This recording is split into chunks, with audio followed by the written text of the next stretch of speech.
आप में से कितने लोग हैं जो शंकर जी के मंदिर में जाकर चंदन की 3 उंगलियां शिवलिंग पर घुमाते हो ना शिवलिंग पर 3 उंगली? तो ये 3 उंगली घुमाने का फल क्या है? क्या फल है इस शिवलिंग पर ये 3 उंगली घुमाई जाए तो इसका फल क्या है? तो आपको लगेगा भगवान शंकर को त्रिपुंड लगाना, सोचे ना कि शिव जी को त्रिपुंड लगाया गया है, पर नहीं। शिव महापुराण की कथा कहती है, ओम शिव महापुराण की कथा ये सागर में जो चल रही है, इसमें आप अगर विद्येश्वर संहिता को या पार्वती खंड को निकालोगे या आप स्कंद पुराण का या लिंग पुराण की कथा को उठाकर देखोगे तो उसमें वर्णन आता है जब कोई पुरुष, नारी या बच्चा अगर चंदन लेकर गया है, अष्टगंध लेकर गया है या जल चढ़ाने के बाद चंदन भी नहीं है, अष्टगंध भी नहीं है, लाल चंदन भी नहीं है और मात्र उंगली से 3 लाइन खींचता है, उसका मतलब त्रिपुंड लगाना नहीं होता। उसका मतलब होता है कि उसने एक पार्थिव शिवलिंग का निर्माण कर पूजन कर ली है, यह फल प्राप्त, उसका फल ये प्राप्त। अब आप तो अभी तक सोचते थे कि हमने तो चंदन लगा दिया, हम तो भगवान को चंदन की लाइन खींच ली, हम भगवान को त्रिपुंड बनाकर आए। त्रिपुंड नहीं, भगवान शंकर को आपने त्रिपुंड लगाया वो अपनी जगह पर, भगवान शंकर को जो आपने 3 लाइन खींची है, हाथ का जो स्पर्श कर घुमाया है, इससे पार्थिव शिवलिंग के निर्माण का फल प्राप्त। इस संपूर्ण संसार में, संपूर्ण ब्रह्मांड में पृथ्वी को केवल भारत ही नहीं, भारत के बाहर भी आप इस पृथ्वी को कहीं से भी थोड़ा सा भी अगर खोदेंगे, थोड़ा सा भी खोदने का प्रयास करेंगे तो ये निश्चित है कि वहां कुछ मिले ना मिले,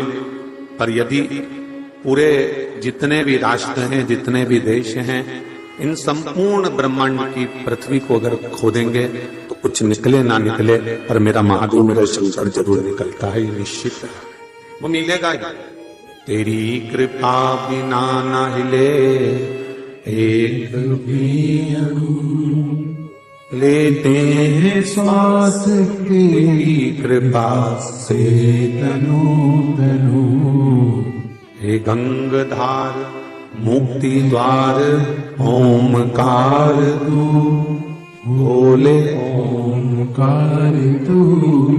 आयो शरण तिहारी शंभु तार तार तू।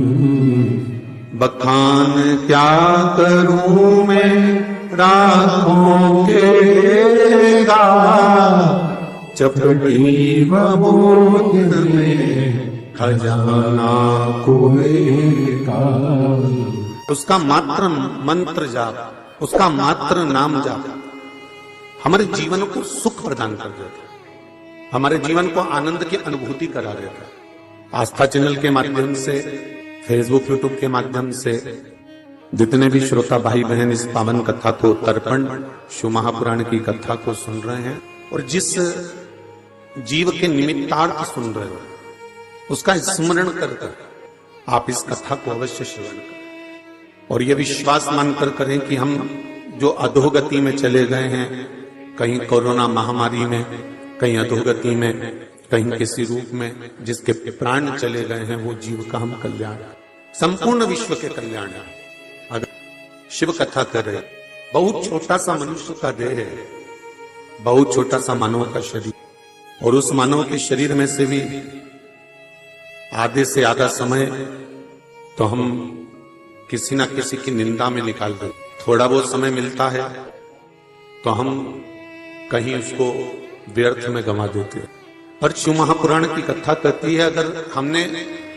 आधा व्यर्थ में गंवा दिया, निंदा में गंवा दिया, काम लोभ आसक्ति वासना तृष्णा मोह इनमें गंवा दिया, शिव पुराण कह रही है जितना बचा है उसमें से थोड़ा भी अगर हम भगवत स्मरण में लगा दें तो ये निश्चित है कि फिर किसी के पिंड की या किसी के तर्पण की हमको जरूरत नहीं पड़ेगी। ये निश्चित है कि जीव का कल्याण सुखता होगा।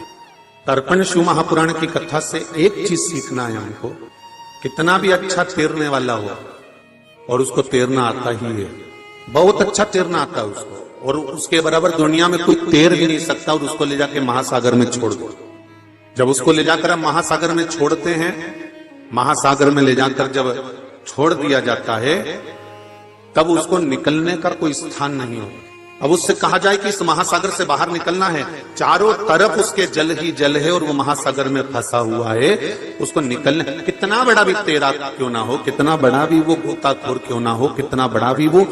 तैरने वाला क्यों ना हो, पर महासागर में अगर किसी को पटक दिया जाए तो वो थोड़ी देर तो हाथ पैर पटकेगा, थोड़ी देर तो वो तैरेगा, थोड़ी देर तो वो निकलने का प्रयास करेगा, पर उसके बाद वो निकल नहीं पाएगा। उसको निकालने के लिए कोई हेलीकॉप्टर भेजना पड़ेगा, कोई रस्सी फेंकना पड़ेगी, कोई आंकड़ा फेंकना पड़ेगा, जिससे वो उसको पकड़कर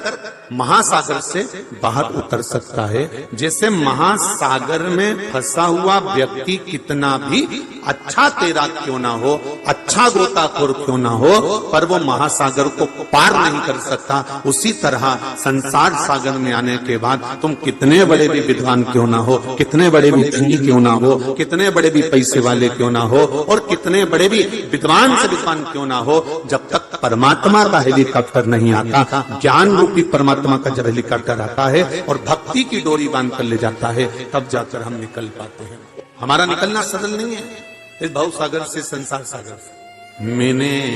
तेरे ही भरोसे ओ बाबा, तेरे ही भरोसे हवा बिच उड़ती जावांगी,